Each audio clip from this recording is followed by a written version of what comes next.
We now have Mr. Davis. He's present in custody with Mr. Sam. Anything we need to address outside the presence of the jury from either party? Nothing from the state.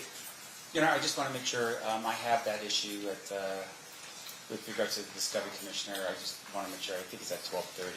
We had moved it for that, so we'll plan on stopping in time for you to get to that. Thank you, Your Honor. Okay, and you were able to talk to Commissioner Gans and get that all straightened out? Not directly, but through my office, yes. Okay, excellent. Perfect. Thank you.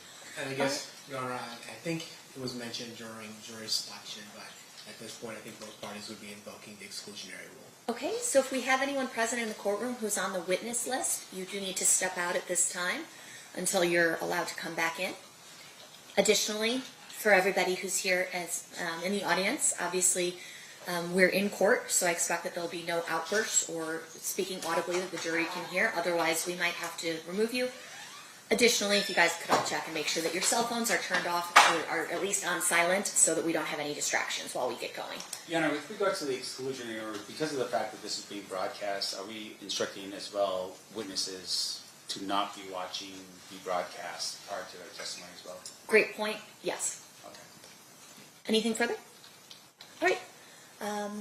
Let's bring in the jury.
Stand for the jury.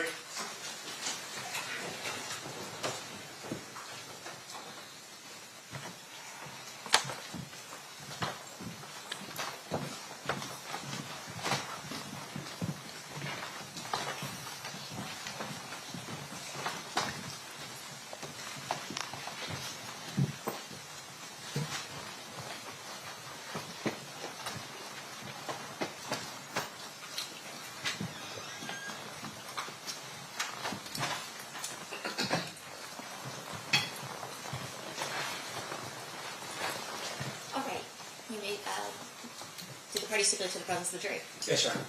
You may be seated. Ladies and gentlemen, welcome back. Hopefully you were able to get everything situated over the long weekend, and we look forward to proceeding with trial. Before we get started, we do need to have you sworn, so if I could have you all stand and raise your right hand, we'll proceed with that. You and each of you do solemnly swear that you will well and truly try the case at issue and a true verdict render according to the evidence, so help you God? Thank you. You may be seated. All right, thank you, Jessica, and thank you, ladies and gentlemen. At this time, we're going to turn to opening statements. Mr. Palal, are you ready to give your opening statement at this time? Yes, Your Honor. You may proceed whenever you're ready. Thank you.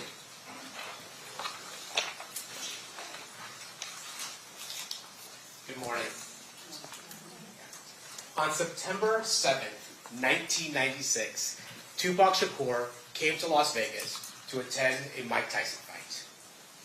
After the fight, Tupac, along with Suge Knight, Trayvon Lane, and other people that were with that group, ran into a person named Orlando Anderson. And Orlando Anderson is the defendant's nephew. And when they encountered Orlando Anderson sitting by himself, they attacked him. That attack was captured on video.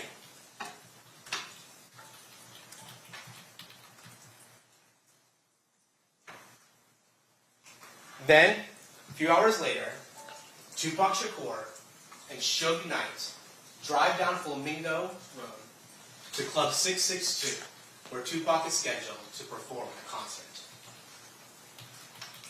Then 2.5 hours later, after Tupac and Suge engaged in the beating of Orlando Anderson, they are gunned down. Tupac is gunned down in a drive-by shooting from a white Cadillac in an act of revenge. During those 2.5 hours, you will learn that the defendant was escalating and planning the retribution for the beating of his beloved nephew. Now, let's be clear. Duane Davis did not pull the trigger. But what he did do was plan the retaliation for the beating of his nephew. You will learn that Duane Davis got the gun.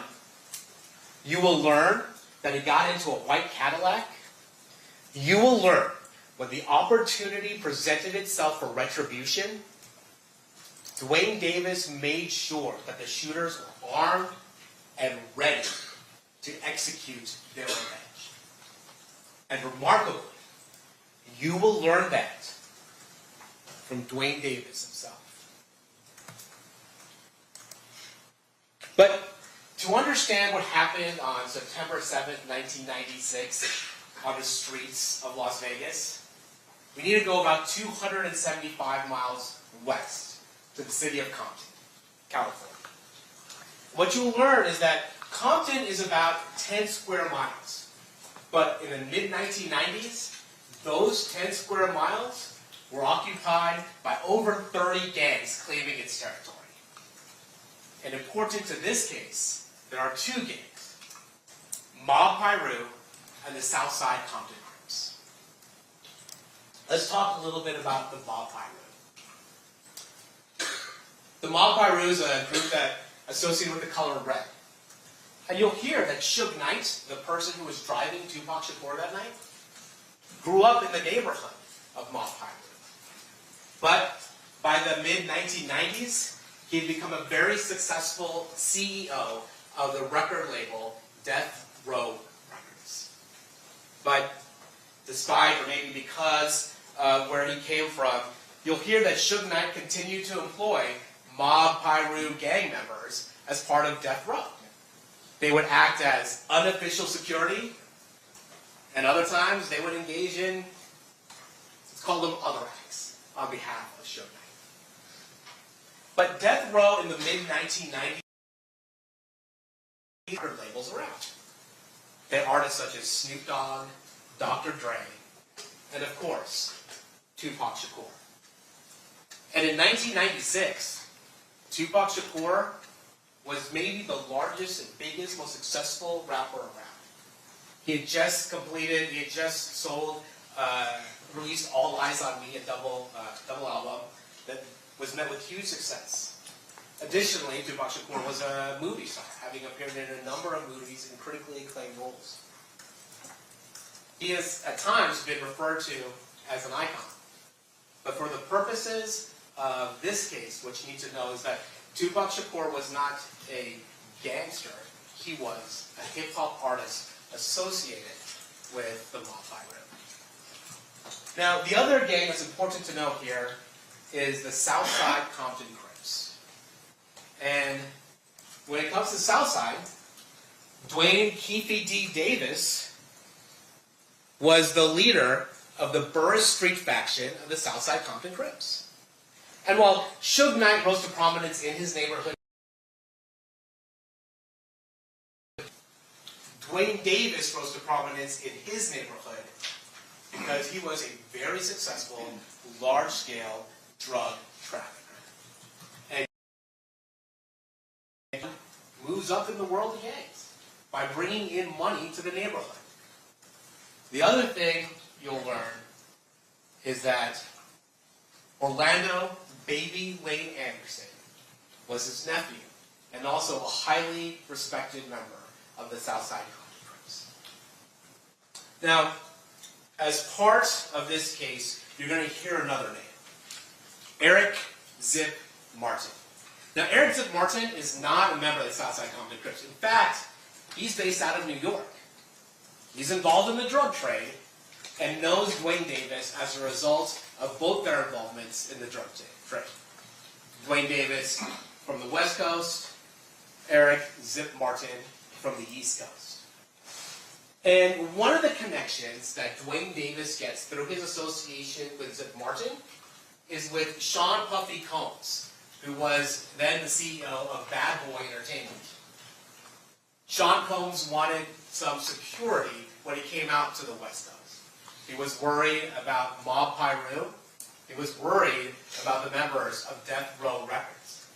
And so Duane Keefe D. Davis agreed to be around to act as unofficial security for Sean Combs and his artists when they came out west. Specifically to ensure there are no problems with Mob Pyru and Death Row Records. And this took a rivalry between Mob Pyru and Southside Compton Crips and escalated it. And those tensions boiled over in the Lakewood Mall in the summer of 1996. There, you'll hear that Trayvon Lane, a member of the Mob Pyru, associated with Death Row Records, was there with other members of Mob Pyru in order to do some shopping. Lakewood Mall was a mall nearby Compton. You'll also hear that Baby Lane Anderson, Orlando Anderson, the defendant's nephew, was there. Now, Trayvon Lane that day was wearing a chain with a Death Row medallion. And there was a fight that occurs between the Mob Pyru group and the Southside Compton Crips. And at one point, that chain is pulled off Trayvon Lane's neck. Now, what happened to that chain is an issue of much dispute. Not everybody agrees with it. But the act of disrespect of pulling the Death Row chain and the brawl that occurs further escalates this heated rivalry. And what you'll learn is that these two men, Trayvon Lane and Orlando Baby Lane Anderson, they encounter each other again. This time in Las Vegas. So that brings us back up to September 7th, 1996, here in Las Vegas. Again, Mike Tyson is fighting Bruce Seldon. He disposes of him in less than in a round. Doesn't take a full round. And then after the fight, Tupac Shakur, Suge Knight, and the people that are here with, they leave. And among his group is Trayvon Lane. And that is why this fight occurs. Trayvon Lane and the Death Row group sees Orlando Anderson standing by himself, and they decide to attack him in retribution for what happened at the Lakewood Mall. You'll see Orlando Anderson's on the bottom of that group. You see security coming, trying to break this up. And then you'll see Tupac Shakur, Suge Knight, Trayvon Lane, and that group exit the MGM Grand. Now, Orlando Anderson was by himself because when Duane Davis purchased the tickets for the Bruce Sullivan fight, he got them through a scalper. So everybody that came with Duane Davis were seated separately throughout the fight. And so Orlando Anderson was, at that time, by himself. You'll see that Mr. Shakur, Mr. Knight, and his group leave the MGM Grand. And you'll see that Orlando Anderson, after being held by security, is questioned for a bit, asked if he wants to press charges. He decides he doesn't want to participate in any type of prosecution and that he doesn't need medical attention.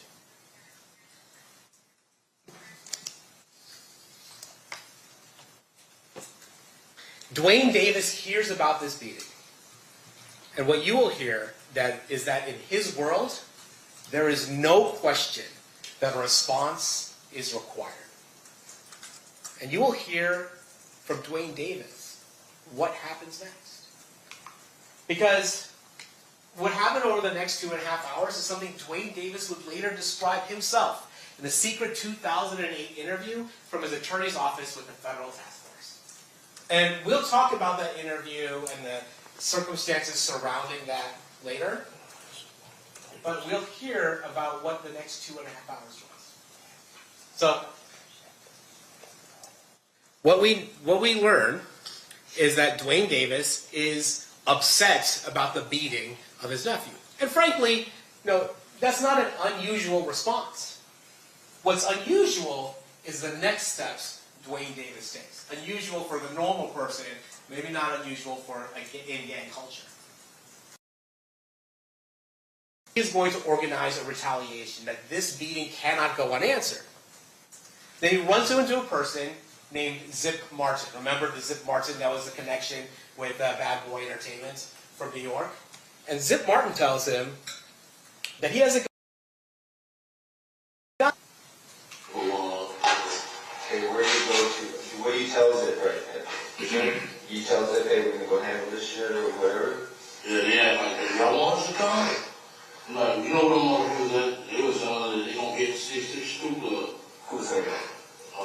Everybody. Everybody out there? Yeah, everybody. You know, Well, how do you know that Zip's got a gun? Does he tell it you? was in the lobby, I met him in the lobby. I got one. Did you ask him?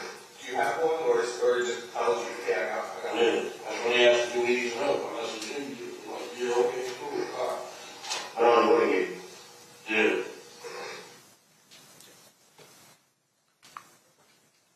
So later, Duane Davis organizes 2 vehicles to go over to the 662 Club. Before that, he gets the gun from Zip Martin. He goes out to his Mercedes-Benz, gets the gun from Zip Martin, and then after some time, he assembles 2 cars to go to 662 to violently confront Tupac Shakur. And you'll hear that Duane Davis and Orlando Baby Lane Anderson, they go in a white Cadillac and they go to Club 662, waiting for Tupac Shakur, waiting for Suge Knight, waiting for this violent confrontation. And what you'll learn is that Tupac Shakur and Suge Knight don't show up while they're there. We went up to the 626, they didn't show up. We waited about 15, 20 minutes, they didn't show up. So, it's like, let's go get some liquor. We stopped at the liquor store. I got out my hand there and jumped in the Cadillac. So what you hear Duane Davis say is he got out of the Cadillac. And the plan at that point is to go to a liquor store, get some booze, and then go back to the Las Vegas Strip and party. What the original intention was before Orlando Anderson was beaten at the MGM Grand. But on the way back to the Las Vegas Strip, they see a caravan of cars. And that caravan included Tupac Shakur and Suge Knight. And in that white Cadillac, before the shooting occurs, Duane Davis explains that the driver is Terrence T. Brown. In the rear driver's side is DeAndre Dre, or Big Dre Smith. In the rear passenger side is Orlando Baby Lane Anderson. And Duane Davis himself, Keefe D, is in the front passenger side. And this is how Duane Davis explains the murder of Tupac Shakur. Yeah. It's a little bit story right there. When we came up Harlem at the Long Bay Boulevard. And shit. Here they come. Bros, Tupac! I was like, there you go. Made the U-turn. We wasn't supposed to make it. Just wanted the U-turn. They was in a little lane. And we just pulled up on the side and checked every car to see where they was. So what direction? Tupac, he gave us another way. Otherwise, they would have gone away. He already done what you want to do. They was bitch. And we go. You did a U-turn, so then you pull alongside of it. You guys were in the car. Have you already handed him the gun at this point, or at what point do you hand him the gun? I thought he was going to pull on my side. You know, that's one of them there going to look out for him. You know, he pulled on his side. So you were fitting to blast if you had to, or you were just... Yeah, we would have been on my side, I would have. Okay. So you hand the gun to the back seat. Yeah. You can hear Vane. I gave it to Dre. Dre was like, no. And I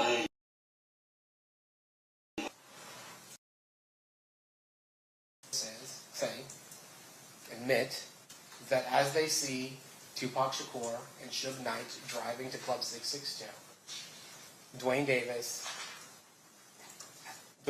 along with Terrence Brown, DeAndre Smith, and Orlando Anderson, decide to make a U-turn, confront Tupac Shakur and Suge Knight. Duane Davis has the firearm. It's a firearm he got from Eric Von Zit Martin, and then he passes it to the back. Duane Davis says that if they were on his side, if Tupac Shakur and Suge Knight were on his side of the vehicle, he would have shot them himself. But because they were on the other side, he handed DeAndre Smith, according to Duane Davis, did not want to shoot at that time, so Orlando Anderson shot into that car. This explains this over and over again. literally on the street. Okay, Lane starts blasting. You say Suge looks over, he sees you. He looks right at you. Definitely. Are you looking at this? I just know he does something to say, you know. When he looks over at you, and then, Tupac's busy getting shot. Evidently, the story is Tupac's trying to either get out In the of back seat or something. Yeah, what do you see happening inside And that car? I see the bullet going through. Yeah, I thought he was dead. I thought he was dead. He must have sprayed him or something in the head or something. A piece of glass went into his neck right here. And he had a thing in the head. A little grave. I thought he was dead. Okay. So, I'm sorry, did you guys stop the 2 hours? Did you go to stop the car and let him get off? Yeah. And we made the right. Okay, but he stopped what you said, why you cool, and let off, get it off. And we made the right and some brawls see where he was following us. Stupid bitches. And we shot their window out and they stopped. So Tupac's trying to jump in the back seat. And what should do? Just nothing? He couldn't really look up, he was too big, you know. Yeah. One other thing Duane Davis talks about during the murder of Tupac Shakur is that there's a car full of women. I think he calls them broads at one point. A car full of women who are there as well. And what she's going to tell you is that she disagrees slightly with Mr. Davis's rendition of facts. They were, in fact, communicating with Suge and Tupac, talking to Suge. And what she says is she what Duane Davis interprets as them chasing her she'll tell you is them just panicking and trying to get away. But she will say they inadvertently follow Duane Davis and the other people in the white car as they are fleeing. After Suge Knight and Tupac Shakur's vehicle is shot, Suge Knight makes a U-turn and heads back to the Las Vegas Strip. The car ultimately can go no further and stops.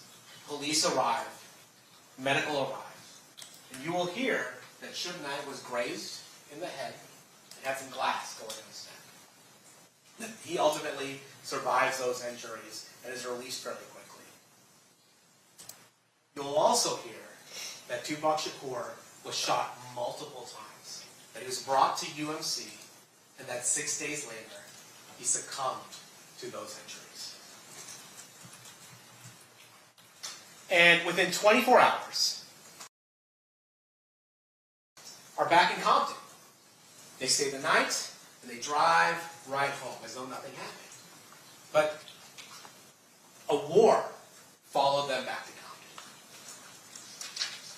Because while people were afraid to come forward to police, the police knew and the streets knew that Southside Compton Crips were responsible for this murder. And the war that follows at Compton is a bloody one. You'll hear that Mob Piru and Southside Crip members start shooting at each other. Within 10 days, 3 people are killed. A number of people are shot, including an 11-year-old girl. And what you'll also learn is that none of those cases were prosecuted. Why? Because in this context, in the gang context of this, the combination of gangs and guns is scary. And in this world, silence means survival. Now, the one person who has a hard time being silent is Duane Davis. You're going to hear from 1998 to 2023, Duane Davis has given a number of statements regarding this case. So, as early as 1998, Davis spoke to the FBI. He admitted he was in Las Vegas during Tupac's murder, but he denies being responsible. Then in 1999, Davis speaks to the FBI again.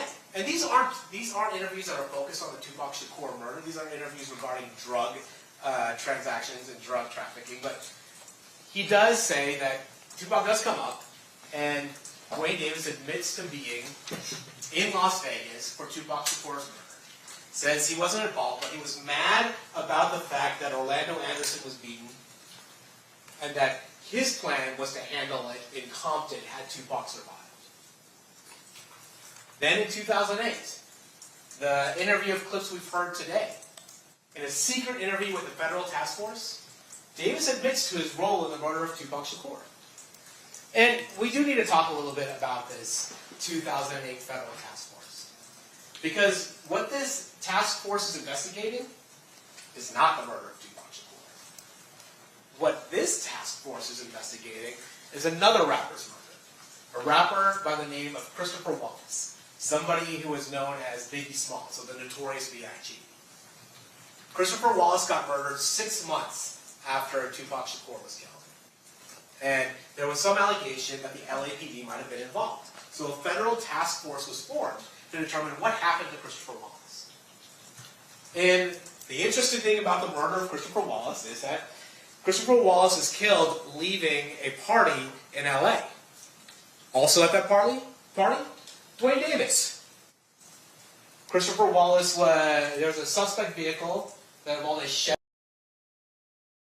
and Duane Davis happened to own a Chevy SS Impala.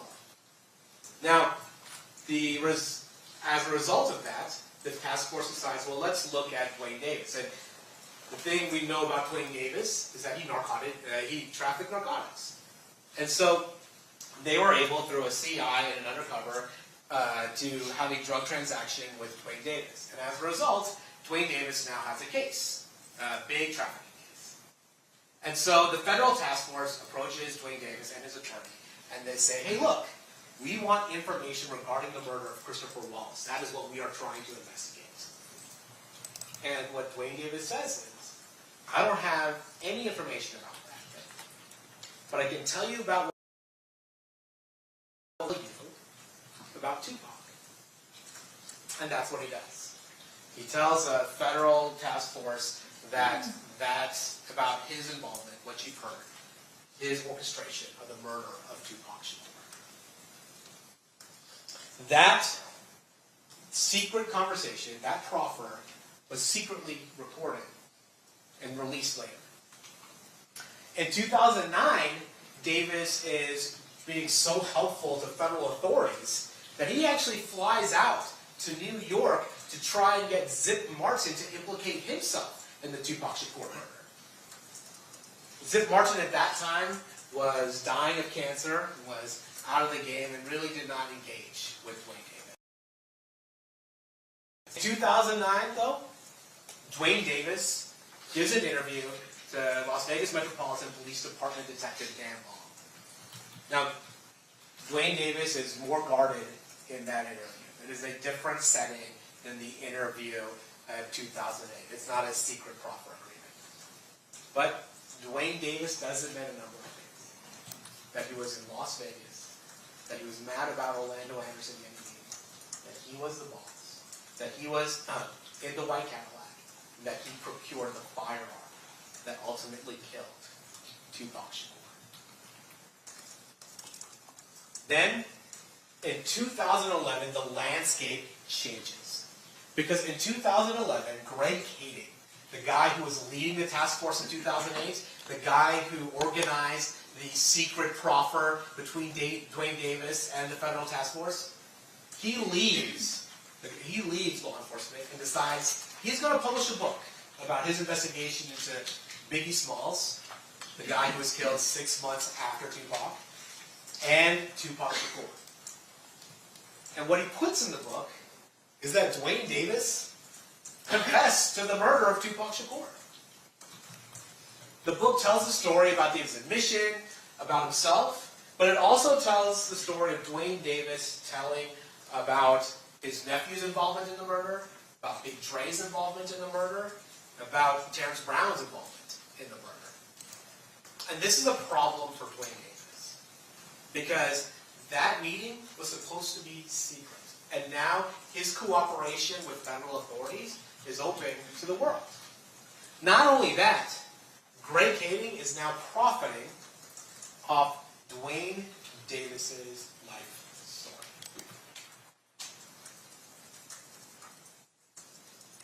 So, in 2017, Duane Davis decides to go public. He's approached by the producers of a show called Death Row Chronicles that appears on BET. And this is just a small portion of what he says is his motivation for appearing. Only one of the Keefe D days, I was a popping, kingpin drug dealer. I'm the only one alive that really can tell you the story about the Tupac Shakur. People have been pursuing me for 20 years. Newspapers, magazines. I'm coming out now to tell the story because I got cancer.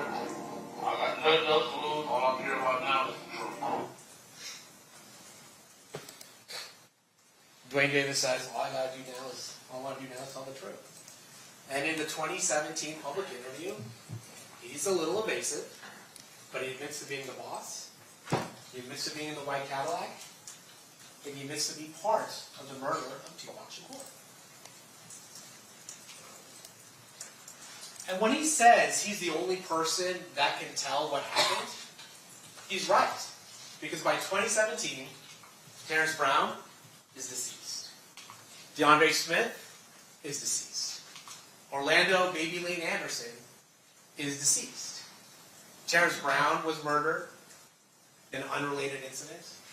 Orlando Anderson was murdered in an unrelated incident. And DeAndre Smith died from health issues. Remarkably, in 2019, Duane Davis then decides he's going to publish his own book. And with regards to the book, it is certainly a lot of self-aggrandizement. But again, the core remains. He was mad about Orlando Anderson about the beating of Orlando Anderson, his nephew.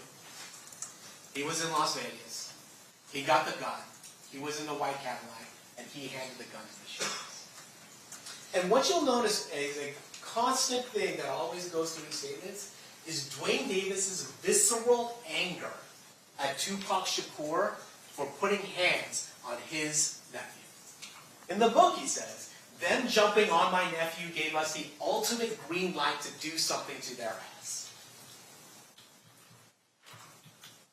Then, Duane Davis decides that he's going to do public interviews regarding his role in the murder of Tupac Shakur. So you ended up getting in the car with Baby Wayne and them? I got in the car with homies, yeah. We ran into them, went up to the light on Sunset and Bingo. And dude, we act like he was in a parade or something. That nigga in that BMW hanging out the window. Hey, it's Tupac, it's Tupac. And them bitches, shit, they was hollering for him. Yeah, they were that motherfucker. They came up on the side of him. Shit.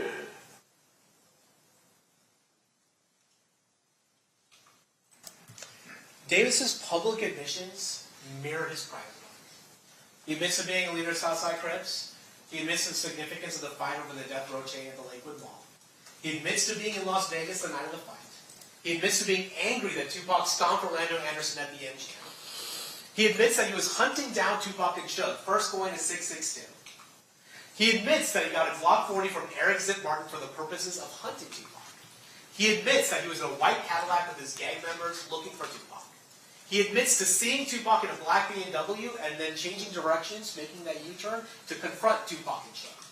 He admits to putting the gun he obtained that night in the back seat of the vehicle so the shooters could shoot. And again, what remains, even as late as 2020, 2021, 22, is Duane Davis's visceral anger at Tupac Shakur.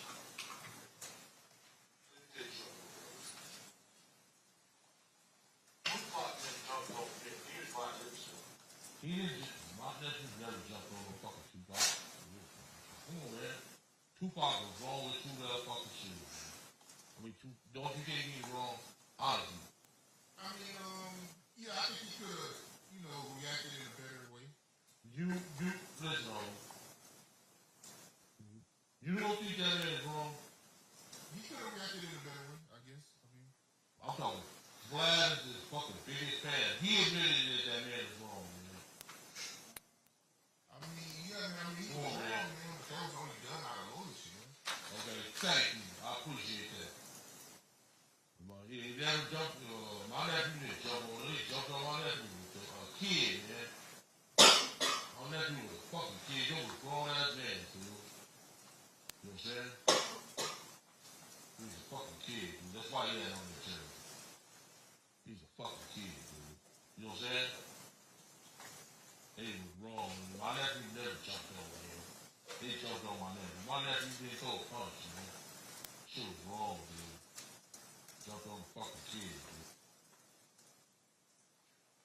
And this anger is not just demonstrated publicly, but you will hear as recently as 2024, privately, in a conversation with his son, he talks about his feelings about Tupac Shakur, nearly 30 years after the murder.